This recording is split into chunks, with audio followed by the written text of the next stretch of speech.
ZR4s is still working on the car. That's why they had kind of like angled the car in. And then I do see Powell Racing also on pit lane as we come back to a little bit of action on track. The Ginetta getting overtaken as the 177 of Tom O'Gorman being passed by, I think that was Matt Million sneaking through. Yeah, the 96, so that you would be correct, Matt Million of the 94 Motorsports. So that was for third place in that ZR3 class.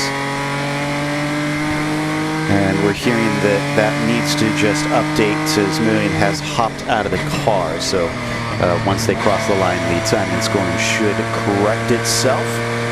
Tom O'Gorman, man from my hometown of Cincinnati, Ohio, and also a very hot shoe, should try and take this car forward as long as he can keep the speed up with some of these BMWs. Hibbett is back out on track, Vaughn is back out on track, and so is Callahan Peter in the number 80. So we've had our splash and dash. The code 60 has been lifted. We are back to green flag racing. We are, and again the heat cycle as well. They had one wreck of that already in this race, but that was the second code 60, and again trying to work those tires back up to temp with a full tank of fuel. Mentioned how difficult that really can and will be. Good racing here on the main straight. These are the opportunities if you can, and when you can walk your car quickly up to temp. You can see the 94 and the Cambern still involved in a bit of a battle here, and that is, I believe, that is for the third place. Yeah. And they're going to get interrupted by Jason Alder, who's trying to catch back up to the lead in his class. Unfortunately, looks like maybe he's held up, or this could help him. One thing about these prototypes, look at how much lower slung they are, Ozzy. So at times, if they can catch a slipstream from the taller GT cars, it might not be the worst thing in the world. No, not at all, because that GD car effectively is blocking the entire area.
start time out in the correct order, 0.7 effectively, and that is the best lap of the race. That is the best lap of the race by almost 4/100ths of a second. A massive difference.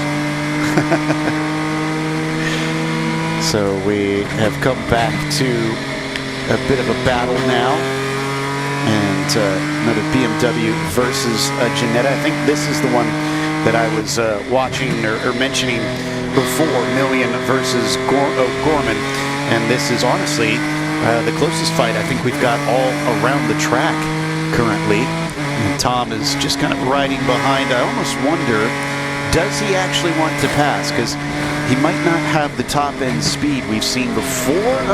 Well, that body language to me said that he wanted to pass Ozzy, but I would think at this stage of the race, if he's close on pace, we talked about that fuel saving, that might be the smart move to just sit behind. Yeah, let's see if Hoffman in the 96 can get the pass done indeed. And looking at it, well, maybe, or rather can defend the position here coming through the SS once again, just trying to hold on to the line. Oh, as we can see, the 94 and getting a penalty for code 60 violation. Watching battle here on screen, just going to mention that briefly. So the 94 Motorsports, car number 94, currently second place in class, is going to get a 1-lap penalty. Frustration for them without a doubt, but I am pleased to see that it took a bit before we got our first penalty, because in the past that's kind of been the bugbear of a lot of teams. We saw tons of penalties over the last many races for drivers not being as diligent about getting on the button and getting down to 60 kilometers per hour, but only one in the first hour and a half of this race is a good sign. In the meantime, keep seeing some looking back and forth into the corners, like O'Gorman does want to try and make this overtake, but he's never actually making a serious attempt, from what I can see, try to outbrake him. So I really can't try and pick up if he wants to get by or if he's trying to ride as close as he can, because he is very, very close to that car. Yeah, he is, and he's looking to the inside right now, actually, but still not wanting to make that move. And again, tires coming into play here, I think. Each time you try and outbrake somebody going into the corner, it is a risk on your tires. You risk flat spotting those tires. So Tom O'Gorman kind of being very smart with it right now, just applying the pressure, putting the pressure on. And 10, as they come to the last sector of the track, going for that slam dunk opportunity rather than the slight risk of an opportunity. Talking about percentages once again. But what he's doing here is very smart. He's essentially forcing the 94 Motorsport, the 9610 constantly off the line. Constantly, just you can see once again coming to the middle of the road into the corners and to the outside here. Will he actually get this one done? Because this looks like a legitimate attempt, and he carries the speed. He is ahead. It was close on the outside. I think it was within the track limits, but now they're going to be side by side. We'll head down to the pits in a moment. For the time being, we got to watch this battle to see how this plays out. This is for position, and once again, the top end speed is in favor of the BMW, easily pulling back ahead. Now, as we watch him try and fight back. Oh, once again, coming to the end of the straight for a brief moment from that angle. Thought he had managed to get side by side. Doesn't look like he is quite there. And he backs off once again. Bit of a slide here throughout the bus stop for 177. I saw just that.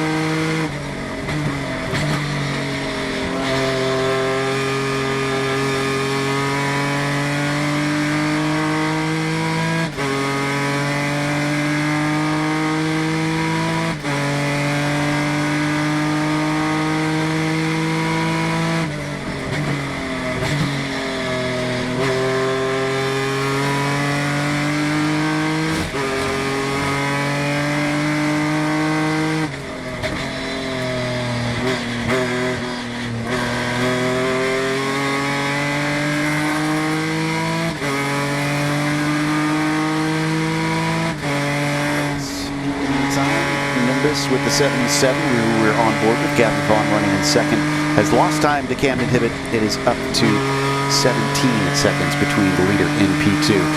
This battle will not quit, and O'Gorman and Million go at it once again. This time around the outside, down the main straight. We saw this pass done on the exit of turn 1 from a similar position before. Is it going to be a repeat? They're going to cost each other a little bit more time with this side-by-side racing. This time, though, I think Million was a bit more wiser to it, and he remains ahead.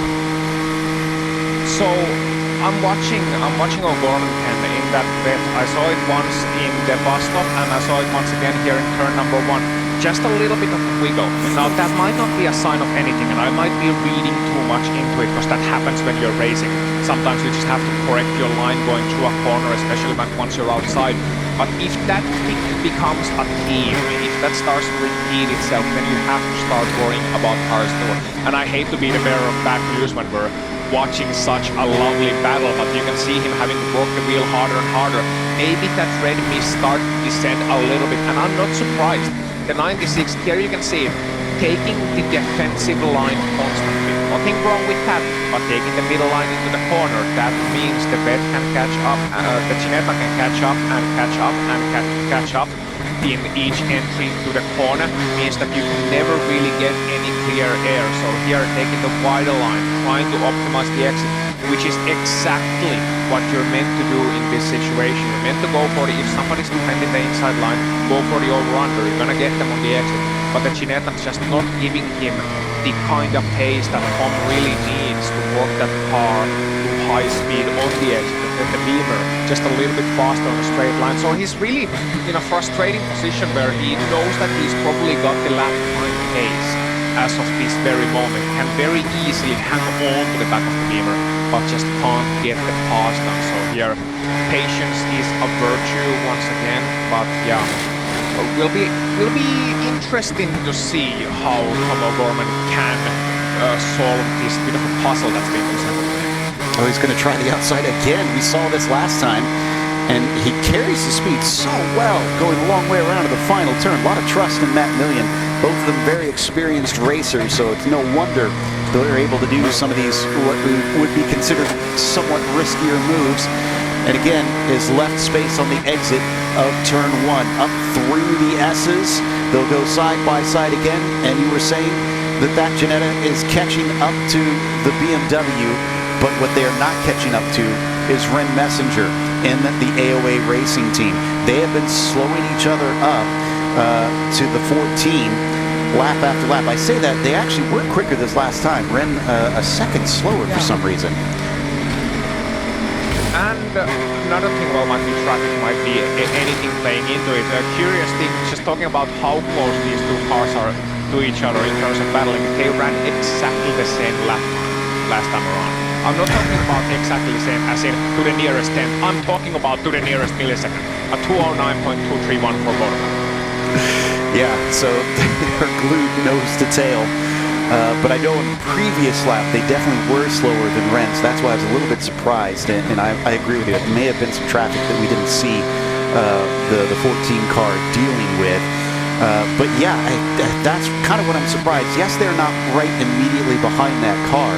But I feel like if they settle this out a little bit better and focus on lap time, they could probably catch up and be fighting for second place. But instead, they're just kind of messing about with one another just to try and take P3. Yeah, you can see O'Gorman there in the Ginetta, in the beautiful blue Ginetta. I love to see that car here. Just trying to constantly, as effectively be a nuisance is what he's trying to do. He's like moving in the mirrors, every time faking a lunge to the inside, just forcing the Beamer to brake a little bit later, to never allow him to settle into a rhythm. And once again, being alongside, forcing the Beamer to make a decision, making them think, okay, is he coming, is he not coming? You're in that corridor of uncertainty. as a racing driver, I know that's a soccer term, but as a racing driver, you're in a corridor of uncertainty. When you come into the corner, you cannot be sure whether or not there is a car alongside you or not, and that makes everything so much more stressful. That is just inviting mistakes. Sometimes when we look at a race like this, we wonder, well, why is he moving about all over the place? Why is he doing that? Why is he not just tucking in and following the other car? Because you're putting on pressure to the driver ahead, and you're not just putting on pressure immediately. It's something that will pay dividends later on as well, half an hour down the line, 45 minutes down the line, or indeed 5 hours and 28 minutes down the line. I kind of wonder, because I've been trying to put myself in the shoes of this 1717 to figure out why they're fighting so hard. And the best I can think, maybe they have confidence that they're a lot quicker than what the 96 currently is running, and just want the track position, but because they lack straight line speed, maybe it's forcing them to have to carry this battle on without being able to stretch it enough to stay ahead on the straights. Could also be a strategy, not allowing them to run free and trying to harass them into slightly slower lap times. Well, in doing that, they are running slower lap times themselves. I don't know how much that would help them out, but yeah, it is a bit interesting to see them carry this on as much as they are. Yeah, it's gonna be curious to see, and possibly hear as well what they have to think about, what's their side of the story, because there's always a reason, there's always a motivation. Let's head down to pit lane in the meantime. Sloan has caught up with one of our car owners. I'm with Anthony from Cambern Performance. I just came up here and I said, hey, why are you guys fighting so hard? Anthony, will you give us a little intel on what kind of goes through your head when you're having a battle like this? Because you just got out of the car a little bit ago, right? Yeah, I did. Actually got a penalty like a moron. But it's tough because we're down on power here, and those cars are up on power, so we can get by them in the corner, but we just don't have enough on the straights, and that's kind of what it turns into. Is we can pass, but we don't have enough to run away. Okay, so it's not like a real-on battle. You're just trying to utilize what you have. Yeah, exactly. Just trying to be consistent, not get penalties, Okay. All right. How did it feel out there? It was good. The brakes are kind of terrible. It's real humid today and hot, so just doing what I got to do. All right, love that. Just doing what you got to do. I came to talk to the crew, and they were like, well, we want to pass. We want to do it. We want to win, obviously. And then you hear from the driver who's like, I'm just doing what I can do. Two very different types of personalities. But it's been a really entertaining battle so far, and we're wishing you a great rest of the race. All right, thank you. Back to you guys. Well, even a blind squirrel, Ozzy, I managed to be right for once. So it was indeed the fact that they just don't have the straight line speed in comparison. And You that's, say that. well, have they managed to get by? We got a third car involved in it here now. This is going to complicate things. Very much so, but I think the battle is still on here right now, and that is maybe presenting him an opportunity, or maybe presenting him another hurdle on the way. We'll have to wait and see throughout the corner. That's a very cheeky try of a move, and that was never going to work out. That door was always going to close. It's like you're showing up at the door and you're trying to sell vacuum cleaners. That's exactly what will happen. The door will close right in your face. And it is giving him an opportunity. He's got a little bit more of a pull and a straight line on this one. And managing to get by, but that is only going to be on the lapped car. So thought that maybe it would be an opportunity, and this has been a repeated theme coming out of the final turn, going to the outside, but managing to get a nose ahead. And actually, at the timing line, at the start-finish line, it does show Tom O'Gorman is in third place for many times now. But it's just out of this turn one. Needs that speed, and that was a big slip up, yeah. So that's going to be one of the, was it 3 that they're allowed throughout the course of the 7-hour event?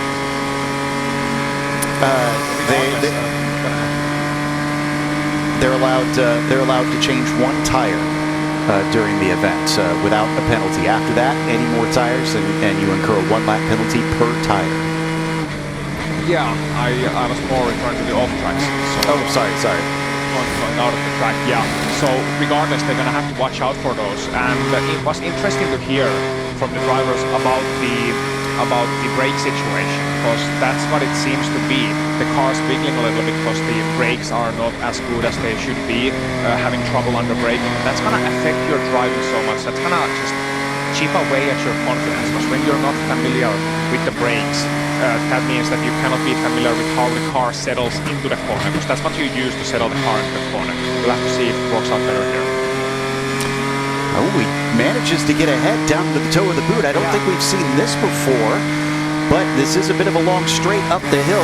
He's not only going to have to defend, but he's going to have to allow Camden Hibbett to go by. The prototype is clear by the time they get to the braking zone, but he's still got the inside trying to chop down across him. Just enough space is left between the two cars, but now the 96 is ahead, and they've got the inside line up into turn 9 off Camber corner. And that actually gives the car with downforce a little bit of an advantage. You can see him clambering over the curb on the exit as it bounces. Once again, using the extra downforce that they have, and they are ahead.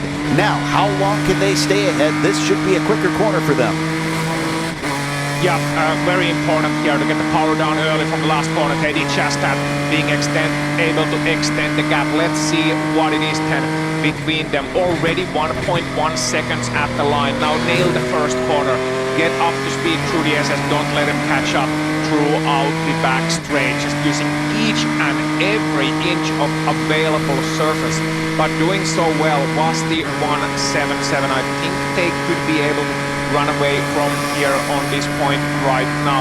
So being able to get that move done. Wonder what's next for them. Let's see the gap. I'm looking at well, the updated gap now, 0.7 seconds behind, 8.8 seconds ahead of them. And credit to Hoffman, who managed to hold up that car for so long. I mean, did an amazing job in that battle, but eventually it had to give way. So Tom O'Gorman jumps up into P3 finally.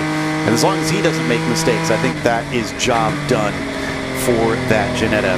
We'll see whether or not they can catch up to Messenger. The gap has come down to about 8.8 seconds, so it is lower than it was even with the fighting. So I imagine at this point we should see bigger chunks starting to be taken out of that P2 car. Speaking of third catching second, up in the ZP2 class, Alder has been steadily cutting in on Gavin Vaughn. That one down to about 18 seconds. Yeah, we'll be keeping an eye on that throughout the course as it develops. Again, that's nothing when you still have 5.5 hours remaining on this race. That's absolutely nothing that can be caught up so easily.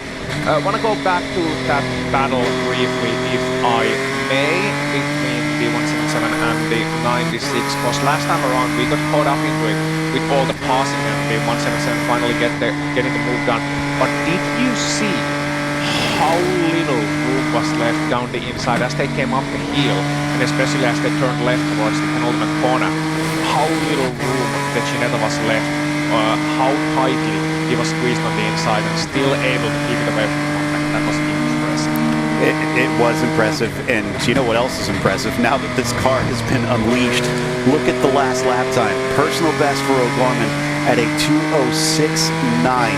They have blitzed it. That's how much they were being held up. It was 1.5 seconds, a little more than 1.5 seconds quicker than Hoffman. Look at the gap ahead too. AOA Racing, the number 14, a 2:10.2 roughly. That's a 2:07 point flat roughly.